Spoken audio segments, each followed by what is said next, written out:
Salut à tous, j'espère que vous allez bien. Aujourd'hui, nouvelle vidéo un peu courte. J'ai reçu il y a quelques jours les Seika. Je les ai déjà montés, et du coup je les ai pas fait en vidéo parce que c'était un peu chiant. Enfin pas installé mais filmer et tout en même temps, j'ai essayé mais un peu chiant. Du coup c'est installé, je vais vous montrer en bref, un peu... c'est un peu une interlude entre les événements. Là, j'ai bientôt l'événement du 17 août encore à Font-Lambray qui se prépare. Donc, je suis en train de préparer la caisse petit à petit. Donc, voilà. Donc, déjà, on peut voir ce genre de fit assez sympa. C'est pas mal. Donc, du coup, là, elle a été découpée en dessous pour enlever la lèvre d'origine qui gênait. Donc là, maintenant, le pneu peut travailler correctement dans l'aile. Donc, puisque c'est un train arrière de 30, enfin même tous les trains arrière en général le font, quand elle se tasse, elle prend du carrossage. Donc du coup ça frotte pas dans l'aile. Parce que je sens qu'il y en a qui allaient poser la question. Et du coup ça touche pas. Devant, je l'ai remonté un peu par rapport à quand on avait les Blue Line, pour éviter que ça touche. Si on voit que ça touche, bah là maintenant je pourrais les remonter. Parce qu'avec les Blue Line, bah...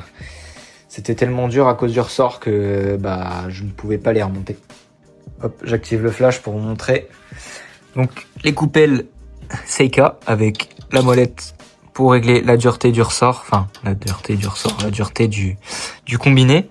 Donc là il est au plus mou, donc il y a 30 positions de réglage, comme derrière, devant comme derrière il y a 30 positions. Pour le rodage des combinés, il faut le mettre toujours au plus mou, même si je pense que pour la plupart vous le savez déjà. Donc faut toujours le mettre au plus mou pour le rodage. Et moi personnellement, je vais les mettre à la moitié, puisqu'il y en a 30, je vais les mettre au 15e pour avoir vraiment être entre les dents, entre mou et dur. Et après je peaufinerai avec le temps, voir ce qui va le mieux. Donc également sur ces coupelles, il y a donc à peu près comme tous les autres combinés, à peu près de la même branche, on va dire, de prix, etc. Le réglage du carrossage, voilà. Donc on peut voir que j'ai décalé les vis pour vraiment le pousser au fond. Parce qu'en fait sinon la vis, elle vient taper dans le rebord. Donc je ne pouvais pas le mettre à fond.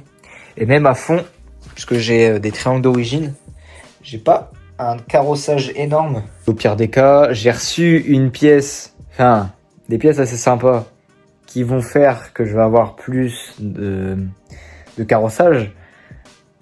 Je vous le montrerai plus tard ou alors je vous fais un petit sneak peek à la fin de la vidéo. Donc du coup forcément, il y a pareil de l'autre côté. Donc, pareil, réglé à fond. Voilà. La même hauteur. Voilà. Tac. L'arrière, c'est la même chose. À peu près. Sauf qu'il n'y a pas les réglages de carrossage forcément. À l'arrière, il n'y en a pas. Donc j'ai mis les renforts. C'est des renforts SCP Shop. Donc en fait, ça vient renforcer la tourelle. Parce qu'il y a une maladie sur les E36, même tout autre modèle. La tourelle avec, en fait, pour vous expliquer, d'origine, attendez, je vais vous montrer. Voilà, c'est les Blue Line, mais c'est le même montage que d'origine. Donc en gros, vous avez votre ressort et votre amortisseur qui sont séparés. Donc en gros, vous avez sur votre train arrière, vous avez votre ressort et un peu à côté, vous avez votre amortisseur. Et sur les Seika, je sais pas si j'ai réussi à bien vous le montrer d'ici. En gros, vous pouvez avoir les deux combinés ensemble. Donc c'est pour ça qu'on appelle ça des combinés. Donc là, il y a l'amortisseur et le ressort ensemble. Donc beaucoup mieux pour tout ce qui est réglage. Et même régler la hauteur. Parce qu'en fait, avec ce genre de truc, on peut pas vraiment bien régler la hauteur. En fait, on arrive très vite à la hauteur minimale.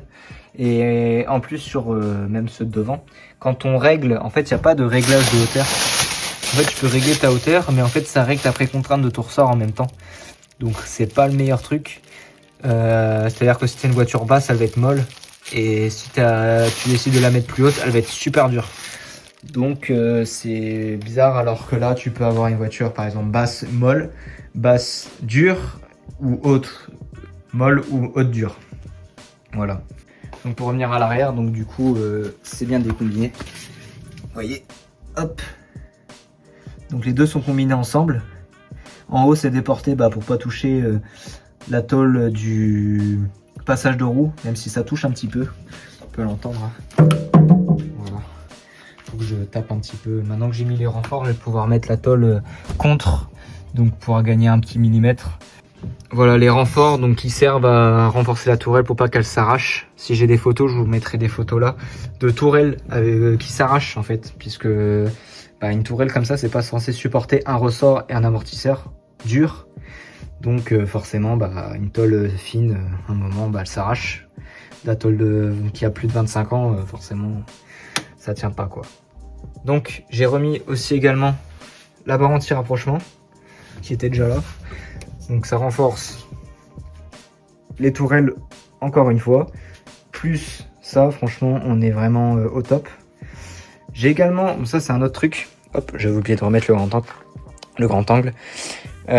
L'intérieur, j'ai refait un intérieur assez clean. Donc j'ai remis les parois en mettant que des trucs vraiment très légers. Genre j'ai pas remis la banquette.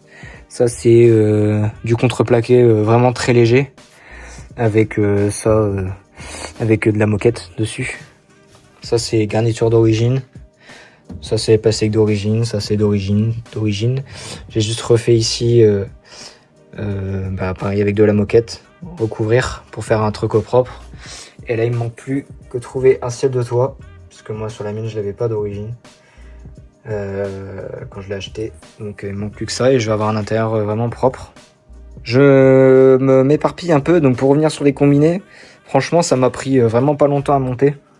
Franchement sur 36 ou même 46, je sais pas si c'est pareil, mais franchement ça prend vraiment même pas 1 heure, 1 ou 2 heures. C'est vraiment rapide. C'est du sens, par exemple un côté à l'arrière c'est 3 vis, t'enlèves, tu remets, tu règles à peu près, donc ça te prend genre 5-10 minutes. Le plus long c'est de lever la voiture limite. L'autre côté pareil, et devant c'est on va dire je crois c'est 6 vis, 3 au-dessus, 3 en dessous, et le combiné dégage. Donc franchement c'est vraiment super simple. Donc voilà. Donc j'ai vraiment hâte de tester ça le 17 à Folembray encore une fois, pour avoir vraiment le moins de différence autre que les combinés, pour vraiment avoir la différence. Là j'ai des 16 pouces derrière, mais je vais remettre les 15 au premier tour pour re-avoir la même impression qu'avant. C'est mieux. La même impression.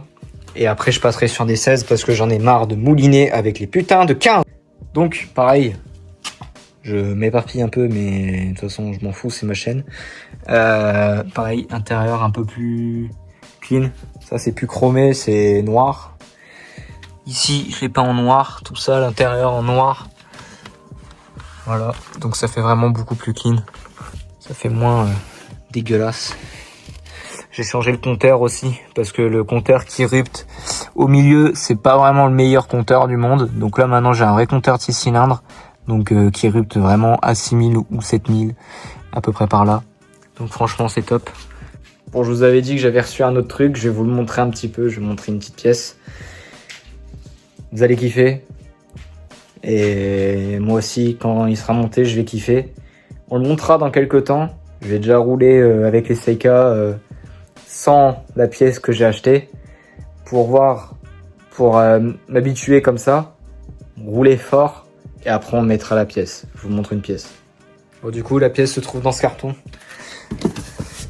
Je pense que vous avez grillé ce que c'était. Voilà, je vous en montrerai pas plus. Vous avez quand même la pièce principale. Ça, on montrera ça beaucoup plus tard. Donc j'espère que cette vidéo t'a plu. C'était vraiment une vidéo courte pour te montrer un peu l'avancement entre deux événements, un peu l'interlude, tu vois. Donc on se retrouve pour la vidéo du 17 août à Folembray, en espérant ne rien casser, en espérant que tout va bien se passer. J'ai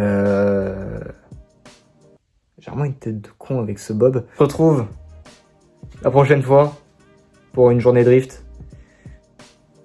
À la prochaine les gars.